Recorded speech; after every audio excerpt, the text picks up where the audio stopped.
ఏంటి? నీకు సమస్తమును తెలియజెప్పేదను. అర్థమవుతుందండి? అసలు ఈ రెండు అంశాలు నాకు బాగా నచ్చినాయి. ఏంటి దేవుడు ఏమంటున్నాడంటే తెలియజెప్పేదను అంటున్నాడు. ఏం తెలియజెప్పాడు? సమస్తము. నీకు ఆజ్ఞాపించు సమస్తమును నీకు తెలియజెప్పేది. అసలు ధ్యానం చేస్తున్నప్పుడు నాకు మనసులో కనిపించింది, నిజంగా దేవుడు కలుసుకోవడం ఏంటన్నా. అసలు ఆశ్చర్యంగా ఉంది కదా. అక్కడ నేను కలుసుకుంటా అంటున్నాడు దేవుడు కలుసుకుంటే ఎన్ని అద్భుతాలు జరుగుతాయని కలిసిన వాళ్ళు మనం చూసినాం.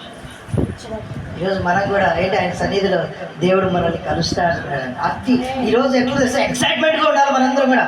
ఎట్లా ఒక ఉత్సాహంగా నేను దేవుడిని కలవబోతున్నాను, నేను రాజుని కలవబోతున్నాను, నా ప్రియుడిని కలవబోతున్నాను, నా రక్షకుడిని కలవబోతున్నాడు. ఒక ఎక్సైట్మెంట్తో, ఒక ఉత్సాహంతో దేవుడి సన్నిధికి మనం ఎప్పుడు కూడా వచ్చేవారిగా ఉండాలి. ఆమేన్. దేవుడు కలుస్తా అంటున్నాడు. కలవద్దంటారా? దేవుడు కలవాలి కదా. మన దేవుడిని కలవాలి, దేవుడు మనల్ని కలవాలి. అప్పుడే మన యొక్క దైనందిన జీవితంలో సక్రంగా వెళ్ళగలుగుతాం. ఎందుకు కలవాలి తెలుసా? దేవుడు కలిసిన తర్వాత ఏమంటున్నాడంటే సమస్తం తెలియజేస్తాను. అవును, తెలియజేస్తాడు. మనకు అన్నీ తెలుసా అండి? అన్నీ తెలుసా? అన్నీ తెలుసా అనుకుంటా ఉంటాం.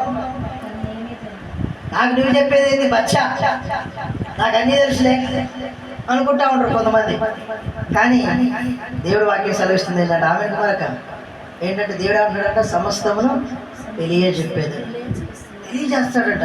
మనం అసలు ఎలా ఉండాలి, ఏం చేయాలి, ఏం చేయకూడదు, ఒక కష్టం వచ్చిందా ఎలా నువ్వు బయటపడవాలి, ఒక ఇరుకు వచ్చిందా ఎలా నువ్వు బయటపడాలి, దేవుడిని ఎలా ఆరాధించాలి, ఈ యొక్క దైనందిన జీవితంలో ఆ యొక్క రాజ్యాన్ని కోరుకోవాలంటే ఏం చేయాలి, ఎలా ఉండాలి, A to Z దేవుడు మనకి ఏంటంటే ప్రతీది కూడా తెలియజేస్తాడు, ఆయన బోధిస్తాడు. హల్లెలూయా. అర్థమవుతుందండి? ఈరోజు ఎవరెవరో చెప్తే మాటలు వింటా ఉంటాం, ఎవరెవరో చెప్తే ఏంటి నమ్ముతూ ఉంటాం. కానీ దేవుడి మందసంలో చేస్తున్నాడండి, సన్నిధిలో చేస్తున్నాడండి కార్యం ఏంటి తెలుసా? ఆయన సమస్తము తెలియజేస్తాడు. ఏంటి? ఆయన సమస్తము తెలియజేస్తాడు మనకి.